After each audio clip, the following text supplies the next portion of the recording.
Hello, I'm going to demonstrate how we use the spherical images taken from SSMC's mobile imaging vehicle to create maps. We're working in ArcGIS desktop here, and we've actually collected images along US 1 in Rockledge. And so every one of these orange triangles represent a location where we have actually taken a spherical panoramic image. So the way you would actually use these images to create a map is we would go down to our Photosphere toolbar that we've created, and I'll go ahead and I will activate the tool. And I'll go ahead and select one of the spherical panoramic images, and I will drag in the direction that I want to look.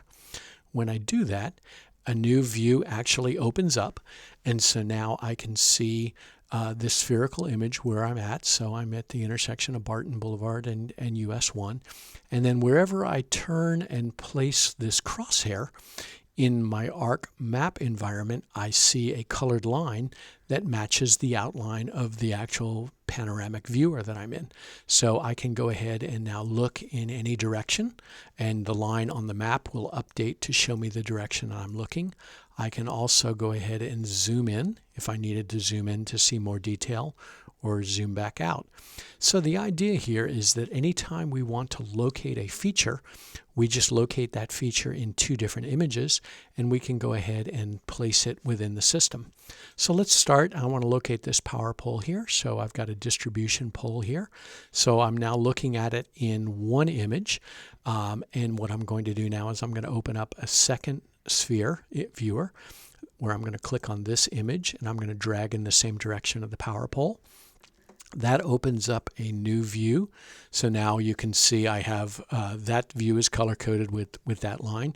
I can line the crosshairs up with the power pole in each one of the images, and I can go ahead and say that I'm going to place a distribution pole on my map, and I will place the point here at that intersection of those two centroids. So now looking around, I can see, okay, I've got a street light pole here. So I'm going to move down the street a little bit. So I'm going to click next to go to the next view and turn and find my street pole. I'll place my cursor on that one. I'll step forward one image in this view as well. And I'll go ahead and go a little bit closer. So I'll go one more image here, and I can see my street pole here. It's a decorative street lamp. So I'll go ahead and place my cursor here. I'll step forward one image here and look and make sure that that's my decorative street lamp. I can go ahead and line those two up, and then I'd go ahead and place the symbol in my Create Features toolbar to go ahead and locate that decorative street lamp there. So now I see that I've got an ADA handrail here. So what I can do is I can go ahead and line up my crosshair with the beginning of the handrail in my first image, the beginning of the handrail in my second image, and then I'm going to go ahead and select my handrail feature and go ahead and click where those two intersect to go ahead and get the first part of the handrail. Now the handrail is a linear feature, so I'm going to go ahead and move down the road a little bit until I line up with the second edge of the handrail, the second end of it. And so I can line those up. I can zoom in if I need to get a little bit more precise. And then I can go ahead and snap to the end of that handrail and finish that feature. So I can then also go ahead and look around to see if there's any other features that I see. And so, okay, I've got a traffic sign.